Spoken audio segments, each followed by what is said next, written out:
नमस्कार साथियों। आज हम उत्तराखंड परीक्षा वाणी अध्याय 2 उत्तराखंड शासनिक प्रशासनिक ढांचा को पढ़ेंगे।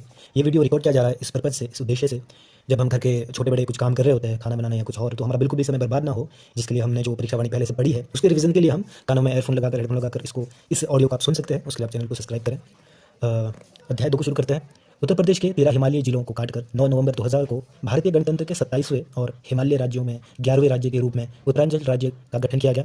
1 जनवरी 2007 से इसका नाम उत्तराखंड कर दिया गया। गठन उपरांत सन 2001 में प्रदेश सरकार द्वारा राज्य के लिए जिन प्रतीक चिन्हों का निर्धारण किया गया उनका संक्षिप्त वर्णन कुछ इस प्रकार है। पहला जो चिन्ह है वो राज्य चिन्ह की हम बात करेंगे। शासकीय कार्यों के लिए स्वीकृत राज्य चिन्ह में उत्तराखंड भौगोलिक स्वरूप की झलक मिलती है। इस चिन्ह में एक गोलाकार मुद्रा में 3 पर्वत चोटियों की श्रृंखला और उसके नीचे गंगा की 4 लहरों को दर्शाया गया है। बीच में स्थित चोटी अन्य दोनों चोटियों से ऊंचा है और उसके मध्य में अशोक का लाट अंकित है। अशोक के लाट के नीचे मुंडकोपनिषद में लिखा गया वाक्य सत्यमेव जयते है। उसके बाद राज्य पुष्प मध्य हिमालय क्षेत्र में ये जो राज्य पुष्प है ये जो है 4800 से लगभग 6000 मीटर की ऊंचाई तक पाए जाने वाले पुष्प ब्रह्मकमल को उत्तराखंड सरकार ने राज्य पुष्प घोषित किया है। यह एस्टेरेसी कुल का पौधा है। इसका वैज्ञानिक नाम सुसोरिया अवलेटा है। उत्तराखंड में इसकी कुल संख्या 24 और पूरे विश्व में 210 प्रजातियां पाई जाती है। सुसोरिया ग्रामिनिफोलिया, सुसोरिया लंपा, सुसोरिया सिमेनोसिया तथा सुसोरिया ग्रोसोफिफेरा उत्तराखंड में पाई जाने वाले इसकी प्रमुख प्रजातियां हैं। ब्रह्मकमल, फैन कमल तथा कस्तूरा कमल के पुष्प बैंगनी रंग के होते हैं।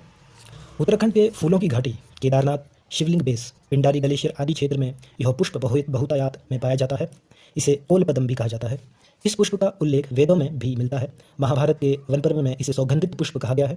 पौराणिक मान्यता के अनुसार इस पुष्प को केदारनाथ स्थित भगवान शिव को अर्पित करने के बाद विशेष प्रसाद के रूप में बांटा जाता है।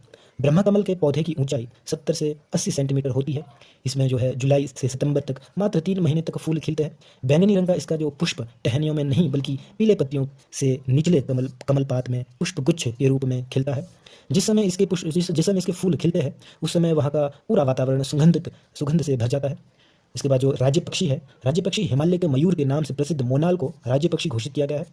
यह पक्षी लगभग संपूर्ण हिमालय क्षेत्र में 2500 से 5000 मीटर के ऊंचाई वाले घन जंगलों में पाया जाता है। मोनाल तथा डफिया एक ही प्रजाति के पक्षी है, लेकिन मोनाल मादा पक्षी है और डफिया नर पक्षी। ध्यातव्य है कि हिमाचल प्रदेश का राज्य पक्षी और नेपाल का राष्ट्रीय पक्षी भी मोनाल है। मोनाल का वैज्ञानिक नाम लोफोफोरस इम्पिजेंस है। इपेलस क्लेटरी, क्ल्यूरी, क्लीरोफोरलेंस आदि इसकी मुख्य 4 प्रजातियां हैं। उत्तराखंड, कश्मीर, असम तथा नेपाल में स्थानीय भाषा में इस पक्षी को मन्याल या मुनाल के नाम से जाना जाता है। नीले, काले, हरे आदि रंगों के मिश्रण वाले इस पक्षी की पूंछ हरी होती है। मोर की तरह इसके नर के सिर पर रंगील कलंगी होती है। यह पक्षी अपना घोंसला नहीं बनाती अपितु किसी चट्टान या पेड़ के छिद्र में अंडे देती है। वनस्पति, कीड़े मकोड़े, आलू आदि मोनाल पक्षी के प्रिय भोजन है। ये जो प्रिय भोजन इसका आलू, कई बार एग्जाम में पूछा जाता है। इनमें भी आलू विशेष प्रिय है। आलू की फसल को यह बहुत नुकसान पहुंचाती है। मांस और खाल के लिए मोनाल का शिकार अधिक होता है, जिसमें इनकी संख्या दिनों दिन घट रही है। बात करें राज्य पशु की, तो राज्य पशु उत्तराखंड सरकार ने वनाच्छिद हिम शिखरों पर 3600 से 4400 मीटर की ऊंचाई के मध्य पाए जाने वाले कस्तूरी मृग को राज्य पशु घोषित किया है। अवैध शिकार के कारण विलुप्त होने के कगार पर पहुंच रहे हैं इस प्रजाति के मृग राज्य के केदारनाथ, फूलों की घाटी, उत्तरकाशी तथा पिथौरागढ़ जनपद के 2 से 5000 मीटर की ऊंचाई पर स्थित जंगलों में पाए जाने वाले हैं। यहाँ इस मृग की 4 प्रजातियां पाई जाती है। ध्यातव्य है कि कस्तूरी मृग वाले मृग उत्तराखंड के अलावा कश्मीर, हिमाचल प्रदेश, सिक्किम आदि राज्यों में भी पाए जाते हैं। इस मृग का वैज्ञानिक नाम जो है मास्कस काइसोगास्टर है। इसे हिमालय का मसक डियर के नाम से भी जाना जाता है।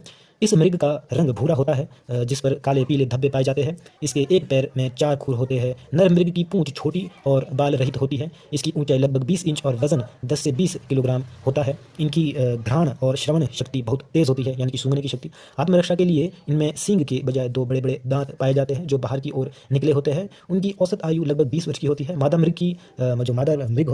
की गर्भधारण की अवधि जो है केवल 6 महीने की होती है और एक बार में प्राय एक ही मृग का जन्म होता है। कस्तूरी मृग केवल नर मृग में पाया जाता है, जिनका निर्धारण 1 वर्ष के अधिक आयु के जो मृग होता है कस्तूरी मृग, उसमें पाया जाता है। उनकी जो मृग में पाया जाता है नाभि के पास एक गांठनुमा थैली में एकत्रित होने से होता है। इसी गांठ का ऑपरेशन कर गांडे द्रव के रूप में कस्तूरी प्राप्त किया जाता है। एक मृग में एक बार में सामान्यतः 30 से 30 से 45 ग्राम तक कस्तूरी प्राप्त की जाती है और इसमें 3-3 वर्ष के अंतराल पर एक कस्तूरी प्राप्त की जाती है, यानी 3 वर्ष के गैप में एक बार कस्तूरी प्राप्त की जाती है, वो भी 30 से 45 ग्राम। कस्तूरी एक जटिल प्राकृतिक रसायन है, इसमें अद्वितीय सुगंध होती है। इसका उपयोग सुगंधित सामग्रियों के अलावा दमा, निमोनिया, हृदय रोग, टाइफाइड, मिर्गी और ब्रकायोरिस आदि रोगों के औषधीय के निर्माण के लिए किया जाता है। कस्तूरी मृग, कस्तूरी की मांग और मूल्य अधिक होने के कारण इसका अवैध शिकार अधिक होता है, जिससे इसकी संख्या और लिंग अनुपात में तेजी से गिरावट हो रही है। यद्यपि सरकार द्वारा इसके संदर्भ में और संरक्षण के लिए 1972 से ही अधोलिखित प्रयास किए जा रहे हैं, लेकिन कोई विशेष सफलता नहीं मिली। 1972 में तत्कालीन जो उत्तर प्रदेश की सरकार द्वारा चमोली में केदारनाथ वन्य जीव प्रभाग के अंतर्गत 967.2 वर्ग किलोमीटर क्षेत्र में कस्तूरी मृग विहार की स्थापना की गई थी।